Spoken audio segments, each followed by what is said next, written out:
இன்றைக்கி வீடு க்ளீன் பண்ணதுனால எல்லோரும் கொஞ்சம் டயர்ட் ஆகிட்டுங்க. அதனால் மாதத்தில் ஒரு நாளைக்கு இந்த மாதிரி வாங்கிட்டு வந்து சாப்பிட்லான்னு சாப்பிட்றோங்க. இது ஆனால் அவ்வளோவா கடையில் இப்படி வாங்கிட்டு வந்து சாப்பிடக்கூடாது. இன்றைக்கி வேறு வழி இல்லாத எல்லோரும் வாங்கிட்டு வந்து சாப்பிட்றோம். பசங்களும் சரிம்மா பரவாயில்ல இன்றைக்கி கடையில் வாங்கி கொடுத்துருமா அப்படின்னு சொல்லிட்டாங்க. அதனால் வாங்கிட்டு வந்துட்டாங்க. என்னென்னு பார்க்கலாம் வாங்க. பாருங்க, புரோட்டா. ஒரு ஆள் புரோட்டா கேட்டுச்சுங்க. ஒரு 3 புரோட்டா, கெட்டி சட்னி, அதுக்கு குருமா கொடுத்துருக்குறாங்க. பாருங்கள், எல்லாம் பிரித்து வச்சுருக்கிறேன். அப்புறம் வந்து நூடுல்ஸு, 2 ஆள் நூடுல்ஸ் குடிச்சுங்க. அதனால் நூடுல்ஸ், எக் நூடுல்ஸ் வாங்கிட்டு வந்தாச்சுங்க.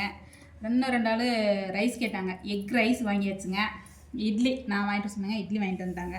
தந்தூரி, தம்பி வந்து ஜிம் போகிறதுனால தந்தூரி வாங்கிட்டு வந்துருக்குற அப்படிங்க. அதுக்கு முட்டைக்கோசு வெங்காயம்லாம் பார்த்தீங்கன்னா போட்டு கொடுத்துருக்குறாங்க.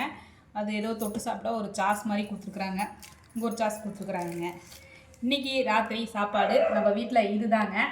விருப்பம் போல் சாப்பிடுங்க, ஹெல்த்தியாக சாப்பிடுங்க. வாங்க எல்லோரும் நம்ம வீட்டுக்கு சாப்பிட்லாம் சந்தோஷமாக. பாய், அடுத்த வீடியோ சந்திக்கலாங்க.